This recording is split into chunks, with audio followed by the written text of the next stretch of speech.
Do you feel like you possibly may be slashing your own tires?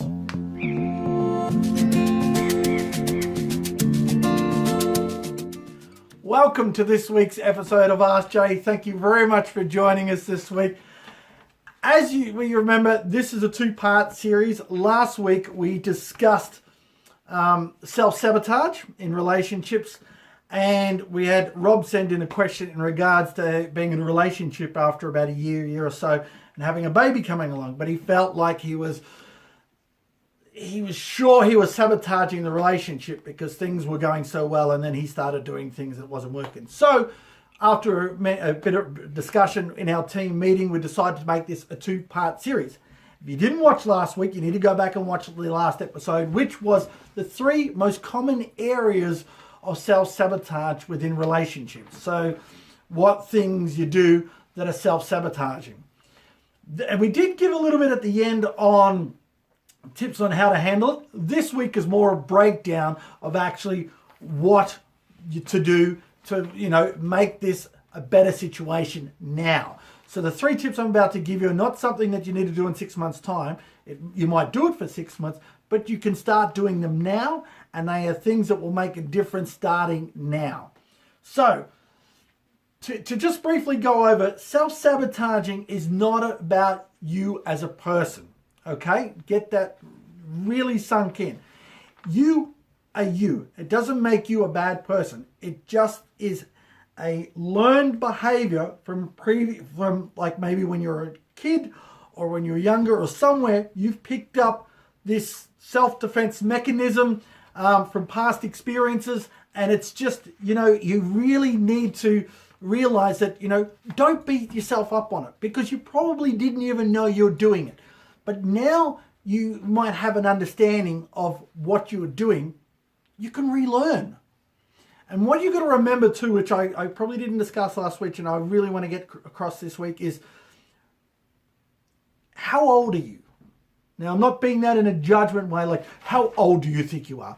I mean, how old are you? Now, if you're 20, 30, 40, 60, 70, however long you've been doing this behavior of self-sabotage, it's something that has been buried in your subconscious for a while. You've been doing it for however long that you've been doing it. So yes, these tips can start to have an impact now, but they will take time. So for me, it was probably 15, 20 years of doing self-sabotaging behavior and ruining relationships. Probably 10 to 15, I would say. And so it's not something that can be done overnight. You can't just then bang. I give you a magic pill and it works. It does take time. So remember, you do these things, you do them with practice. They have to unlearn what you have learned and been doing as a habit for all that time you've been doing it, okay? So without further ado, let's get into the 3 tips I want to give you. Now, when it comes to self-sabotaging, it's crucial you do these because you need to and do these with care, without judgment, without beating yourself up, okay? So first thing first, which we touched on last week, is identify what the sabotaging is. Get clear on what it is, because you know what, it needs to be. It's really a little bit of a logical process. It's like a science, really, when you think about it. But once you get an understanding of what actually is going on, and you understand that if it's a self-pity, a punishment, the best way I used to describe it as is it was a human punching bag. You would ruin a relationship and you would just beat the living crap out of yourself. And that's just not good when you're knocking yourself up. You feel bad enough that you've ruined such a wonderful relationship. But then when you beat the crap out of yourself, it's not good. It's not serving you. It's not making you feel any good at all. So when you identify it, it's all about problem solving. It's really sitting down and going, okay. And look, this is how I got to where I am today to be able to give you this advice. I had to sit down and get clear and go, right, what's going on? Firstly, I have a great relationship, bang, it goes to crap. Have another great relationship, bang, it goes to crap. Another relationship, bang, goes to crap. Even if they weren't so great, it would still seem to be most of the time me doing it. So you need to go, okay, what's the common denominator through all this? Firstly, for me, it was me. You know, it didn't matter who it was or anything else. But again, it wasn't me as a person. It was my habits. It was what I was doing. And I had to find out why I was doing it, because I'd have something so great and then ruin it. What's going on with that? And that's what it comes down to. So it's a bit of problem solving. Now, the best metaphor I'm going to use really when it comes to it, you're driving down the road, okay? You're driving down the road and all of a sudden, bang, you think, oh, Jesus, I've got a flat tire. So you pull over and you get out of the car and you look and the tire's, it's done. It's like there's no chance of getting it. And you're like, all right, well, I've got to get that tire off and get another one on. But then in a self-sabotaging way, you go, I blew a tire out like that 3 years ago. And then I blew one out of my first car. You know what? I'm just going to slash the other tires. So you go around and you stab the back tire, and you stab the other 2 tires, and then you're 4 tires. Because you're thinking, you know what? In another year's time, you're probably going to blow another tire. In 3 years' time, you're probably going to blow another tire. In 10 years' time, you're probably going to blow another tire. What's the point? Now, when I say that to you, does that sound logical? No, it doesn't. But that's what's happening. You get one blowout and you think, well, you know, I had a blowout a few years ago. I had a blowout 10 years ago. I'm no good at this. I'm no good at driving cars. It's not you. I tell you now, I promise you. I'm talking to you directly. If you're looking at me right now, I'm talking to you directly. It's not you. It is something you have been doing for so long and weren't aware of it. And I want to make sure that you realize this. You're not a bad person. You're not damaged. You just have been doing something based on what I'm about to get to in your second tip that has been trying to protect you. Okay, so, you know, you've learnt this behavior somewhere. Now we have to unlearn it and figure out what to do. So, tip 2 is training your inner voice. Because when you go to stab those tires out, slash those tires, your inner voice is saying, whoa, you've blown out a tire again. You've ruined another tire. Why don't you just ruin them all? Because that's what it's about. And you know what? Your inner voice is the one that's responsible for that. Remember I said the good voice and bad voice? Your little voice is sitting up there going, you blew it out again. You knew you were going to blow out. You knew one day that was going to happen. And what's the point? So this is where I'm going to give you a crucial training here on what to do with working with your inner voice. Because really, it's a reprogramming. Your voice, you've got to reprogram that voice to support you. Because it's not a good thing. It's really not a bad thing. It's just, it is. It is a thing that you need to address.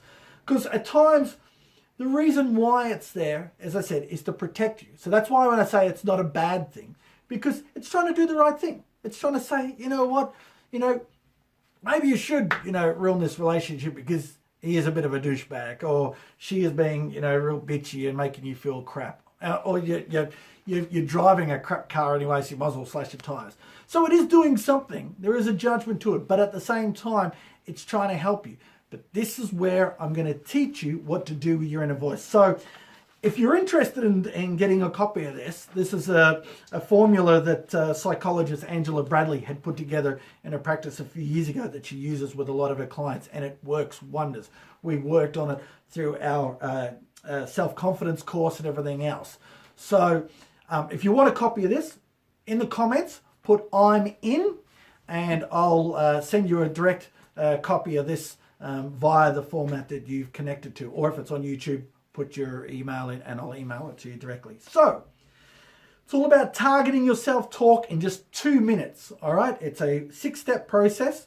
Let me go through it with you. Step 1 is to listen. Hear that? You need to be quiet and you need to listen to your inner voice. You need to listen and hear what it's saying to you. Right now, it might be saying, why are you watching this fool? What's he going to do to help you? That's your inner voice. Step 2, you don't want to stress and you don't want to judge it. Because, as I said before, that little inner voice is trying to protect you from something. It's probably saying, well, you should be doing something else instead of watching this video. So you don't stress about it. You don't judge it. You go, okay, fine. Now, step 3 is you must acknowledge the inner voice and thank it for trying to help you.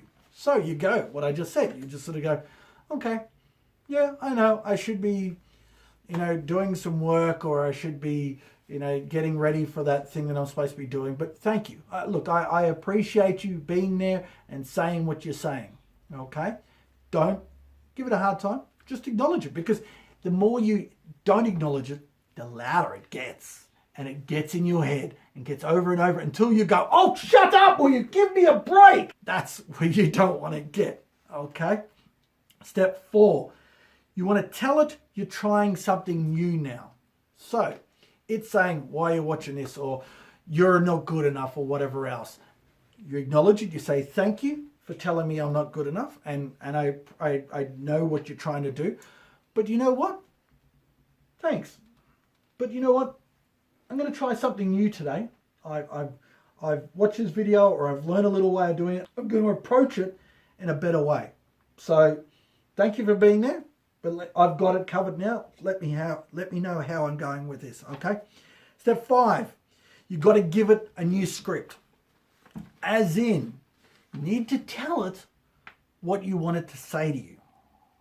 So even if, and straight away, look, as I said, this is not going to happen overnight. It's going to take some practicing. You have to do this over and over. But when I say give it a new script, it might say, oh, you're a fat, lazy son of a bitch. And you might go, well, you know what? I am a sexy, fat, lazy son of a bitch. Thank you very much. Cupcake. Give it maybe a little nickname. Give it a little cupcake.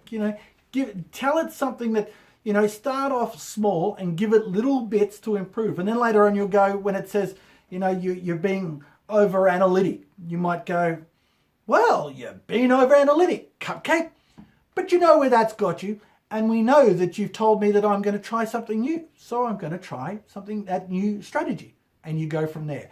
It's a slow process. Keep working on it. And step 6, in the case of an excessive repetition, use humor and move on.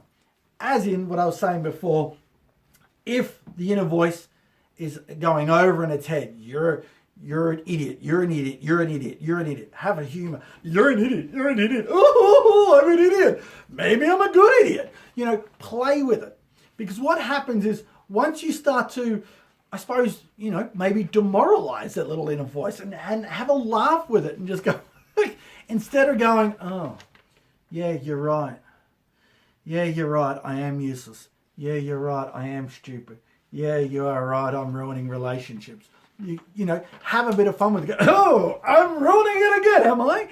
When you start to do that, what you do is you take the effect and the strength of the words it uses against you, which is ruining your self-confidence and adding to the self-sabotage. Like a bully in a schoolyard. If a bully gets the response it wants, it will continue doing it. If your inner voice is getting the response it wants, which is keeping you in a safe place, or keeping you in a place that is whatever it is, it could be in a place of, feeling crap and not going anywhere, or not trying new relationship, whatever else, you sort of got to go, well, what can I do here? So you might go, you know what?